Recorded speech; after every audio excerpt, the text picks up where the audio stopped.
That's Rishi, I'm Michael, and this is the week that was. So the Canucks kicked off their week in Winnipeg to end their long 7-game road trip. Unfortunately, they lost that one 4-1. But they finally came back home, played Chicago, a rival, had a huge win, 6-3. Unfortunately, they could not follow that up, had a lackluster performance against New Jersey, and lost 3-2. That was a really boring game. Yeah, no kidding, God. But yeah, we're just happy that the road trip from hell is finally over. The Canucks are back home. The Sedins have been playing great so far. We saw Daniel Sedin hit the 900-point mark, so congrats to him on hitting that milestone against Chicago. Daniel ended up getting a hat trick that game, so that was great to see. One sec. I know Canuck fans have a reputation around the league sometimes for not caring. Rogers Arena's quiet, whatnot. Daniel Sedin scored a hat trick.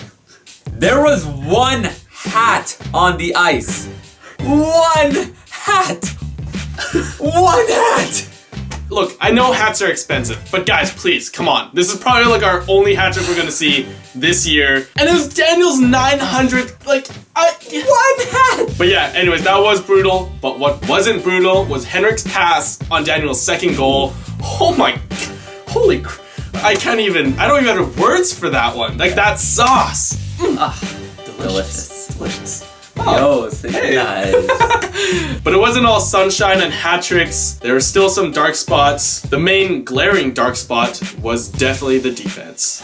Here's a stat that Canuck fans aren't going to like. 10 games in a row, the Canucks have given up at least 3 goals. That is just unacceptable. So we know the defense hasn't been playing well. That's been highlighted in this 10-game stretch right now. But they really need to work on that in-zone defense right now. I can't say there's any particular defenseman or pairing that's playing well in their own zone right now. Even Tanev's making a few mistakes. Hopefully it's just a rough patch in the season, but they need to get that fixed ASAP. One thing that isn't helping though, the Canucks at the start of the season were getting great goaltending. Right now it's solid, but we're not getting the timely save. There's been times where it's a 1-goal game, we'll give up a bad goal, we'll end up scoring late, but it's too late. We just need our goalies to make that key save at the right time for us. We're not getting that right now. Yeah, the defense blows, but the offense is there. When I say offense, I actually kind of mean the Sedins. But right now, we're the second highest scoring team in the West, just behind Dallas. Yeah. And we know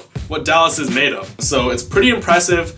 But it's just not really showing in our record. Henrik, Daniel, Hansen, they're playing great right now. They've actually scored 7 of our last 10 goals. That's ridiculous. But, as everyone knows, that can't last. They need goals from elsewhere. They're not getting them right now, though. Yeah, secondary scoring is really lacking right now. We need guys like Verbata, Horvat, even Berchi to start really stepping up. These other guys, they really need to start scoring goals. Verbata especially. So, we're 22 games into the season. We're officially a quarter way done. And right now, I think it's safe to say, the Canucks are who we thought they were going into the season. But they are who we thought they were. We didn't think they'd be a great team. We thought they'd be along the bubbles of a playoff spot or not, which they are. They're third in the Pacific right now, barely. And we also didn't think their defense would be great. We thought that was going to be the weakest point of the team. And as we mentioned, clearly, defense isn't so good right now. The defense sucked. We kind of expected that. Did secondary scoring to be this bad? We didn't expect that though. And even the overtime, we didn't expect it to be so bad. God, we thought we were meant for overtime with the Sedins and everything, right? Exactly. But hey, everything doesn't have to be so negative. I mean, we didn't expect the Sedins to be so good right now. Yeah, no kidding. I mean, Daniel's 5th in the league in points right now. 2011 all over again. Seriously.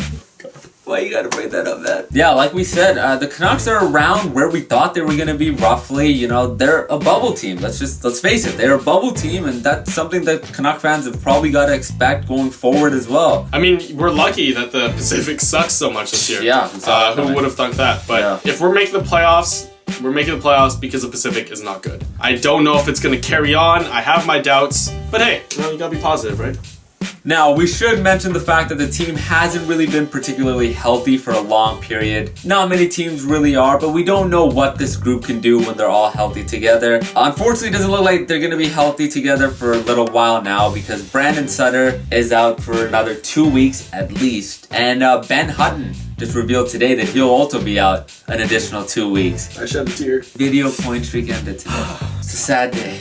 But we'll see if the Canucks can turn around next week. It's a short week for them. They only have 2 games. They play in Minnesota on Wednesday, and then they play in Dallas on Friday. 2 tough games against 2 good opponents in the Central Division. Yeah, there's a lot of things that we expected, also a lot of things that we didn't expect. But what was the biggest surprise that you guys thought? Leave it in the comments below. Anyways, that will wrap up another episode of the week that was. Thanks for tuning in. Like always, subscribe if you haven't already, and like us if you like us.